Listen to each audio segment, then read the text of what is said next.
എല്ലാവർക്കും നമസ്കാരം. ഞാൻ ഇന്ന് ഇവിടെ ഉണ്ടാക്കുന്നത് മത്തനില തോരനാണ്.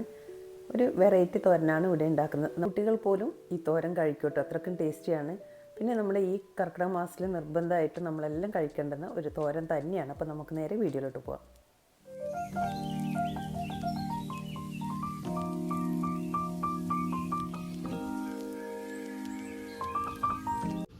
തോരൻ ഉണ്ടാക്കാൻ വേണ്ടി ഞാനിതാ മത്തൻ്റെ ഇല പറിച്ചു കൊണ്ടുവന്നിട്ടുണ്ട് പറമ്പിൽ നിന്ന്. ഇത് മുമ്പേക്ക് എല്ലാവരുടെ പറമ്പിലുണ്ടാവും കേട്ടോ, മത്തൻ്റെ ഇല, കുമ്പളത്തിൻ്റെ ഇല. ഇനി ഇത് നമുക്കൊന്ന് ചെറുതായി വേണം അരിഞ്ഞെടുക്കാൻ. ഇതിൻ്റെ തണ്ടും ഇളയ ഇലയാണ് കേട്ടോ വേണ്ട, അധികം മൂക്കാത്ത ഇല നോക്കി പറിക്കാൻ നോക്കണം. അത് ഞാനിതെല്ലാം അരിഞ്ഞെടുത്തിട്ടുണ്ട് ചെറുതായിട്ട്. അതിൻ്റെ ഇളം തണ്ടും ഇലയും എല്ലാം കൂടി അരിഞ്ഞെടുത്തിട്ടുണ്ട്. ഇനി നമുക്ക് വേണ്ടത് പയറാണ്. ഞാനിതാ ഇവിടെ വെള്ളപ്പയർ തലേ ദിവസം കുതിർത്തിട്ട് ഒന്ന് വേവിച്ച് വെച്ചിട്ടുണ്ട്. ഒറ്റ വീസിൽ വന്നതിൽ വന്നുടയരുത് കേട്ടോ, ഒറ്റ വീസിൽ വന്നാൽ മതി. ഒരു കപ്പ് പയറിന് അരക്കപ്പ് വെള്ളം ചേർത്ത് ഒരു വീസിൽ വരുമ്പോൾ ഓഫ് ചെയ്തെടുത്താൽ മതി. അപ്പോൾ ഇതുപോലെ നന്നായി വെന്ത് കിട്ടും. ഇനി നമുക്ക് വേണ്ടത് ഉണക്കമുളകും വെളുത്തുള്ളി, ഒരു 4 ഉണക്കമുളകും ഒരു 3 അല്ലി വെളുത്തുള്ളി എടുത്തിട്ടുണ്ട്. ഇത് നമുക്കൊന്ന് ഇതുപോലെ ക്രഷ് ചെയ്തെടുക്കാം. ഇത് പഴയ കാലത്ത് നമ്മുടെ വീടുകളിലൊക്കെ ഉണ്ടാക്കുന്ന ഒരു തോരനാണ്. ഇപ്പോൾ അധികം പേരും ഇതുപോലെ ചെയ്യാറുണ്ടോ എന്ന് എനിക്കറിയില്ല. ഇനി ഒരു ടേബിൾ സ്പൂൺ പുഴുക്കലരി നമുക്കൊന്ന് വറുത്ത് അത് പൊട്ടി തുടങ്ങുമ്പം മാറ്റി വെക്കാം. ഇനി അതേ ചീനിച്ചട്ടിയിലേക്ക് കുറച്ച് വെളിച്ചെണ്ണ ചേർത്ത് കടുക് പൊട്ടിക്കാം.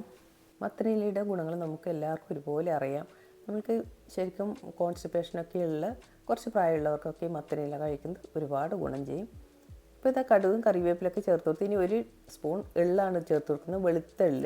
വെളുത്ത എള്ളിൽ ഒരുപാട് ഗുണങ്ങളുണ്ട്. നമ്മളുടെ രക്തം കട്ട പിടിക്കുന്നത് ഒരു പരിധിവരെ സഹായിക്കാൻ പറ്റും. അത് മാത്രമല്ല, നമ്മുടെ എല്ലുകളുടെ ബലം കുറയുമ്പോഴും ഈ വെളുത്ത എള്ള് കഴിച്ചാൽ നല്ലതെന്ന് പറയും. നമ്മൾ വെളുത്തുള്ളൊക്കെ നമ്മൾ കർക്കിടക മാസത്തിൽ ഉണ്ടാക്കുന്ന മരുന്നുണ്ടയിലൊക്കെ ചേർത്ത് കൊടുക്കുന്നുണ്ട്. ഒരുപാട് പ്രോട്ടീൻ കണ്ടൻറ്റ് അടങ്ങിയിട്ടുള്ളതാണ് എള്ള്. ഇനി ഇതിലേക്ക് ചില്ലി ഫ്ലേക്സും വെളുത്തുള്ളിയും കൂടി ചേർത്ത് ഒന്ന് വഴറ്റിയെടുക്കണം. ഇനി ഞാൻ ഇതിലേക്ക് പയർ വേവിച്ച് ചേർത്ത് കൊടുക്കുന്നുണ്ട്. പയർ വേവിച്ചതിന് കുറച്ച് വെള്ളം ഉണ്ടായിരുന്നു, അത് മാത്രം മതി, നമുക്ക് വേറെ വെള്ളമൊന്നും വേണ്ട. ഇനി ഇതിലേക്ക് മത്തനില കൂടി ചേർത്ത് കൊടുക്കാം. ഇതെല്ലാം കൂടി നന്നായി ഒന്ന് മിക്സ് ചെയ്യാം. സാധാരണ ഇലക്കറികൾ കഴിക്കാത്ത കുട്ടികൾ പോലും ഇതുപോലെ ഉണ്ടാക്കി കൊടുത്താൽ കഴിക്കും കേട്ടോ. ഈ വൻപയറും മത്തനിലയും കൂടി ഉണ്ടാക്കുമ്പോൾ വളരെ ടേസ്റ്റിയാണിത്, നമുക്ക് ചോറിനൊക്കെ കഴിക്കാൻ. ഇനി ഇതിലേക്ക് ഉപ്പ് കൂടി ചേർത്ത് കൊടുക്കുന്നത്. ഉപ്പും കുറച്ച് മഞ്ഞൾപ്പൊടിയും പിന്നെ 2 ടേബിൾ സ്പൂൺ തേങ്ങയും കൂടി ചേർത്ത് നമുക്കിതൊന്ന് മൂടി വെച്ച് വേവിക്കാം. ഞാനൊരു 1-2 മിനിറ്റ് മൂടി വെച്ച് വേവിച്ചിരുന്നു. അതിനിടയിൽ ഇതുപോലെ ഇളക്കി കൊടുക്കാം. നമ്മൾ ഇടയ്ക്കിടയ്ക്ക് തുറന്ന് ഒന്ന് ഇളക്കി കൊടുത്താൽ മതി, വേറെ വെള്ളമൊന്നും ചേർത്ത് കൊടുക്കണ്ട. ഇപ്പോൾ നമ്മുടെ തോരനൊക്കെ നന്നായി വെന്തിട്ടുണ്ട്.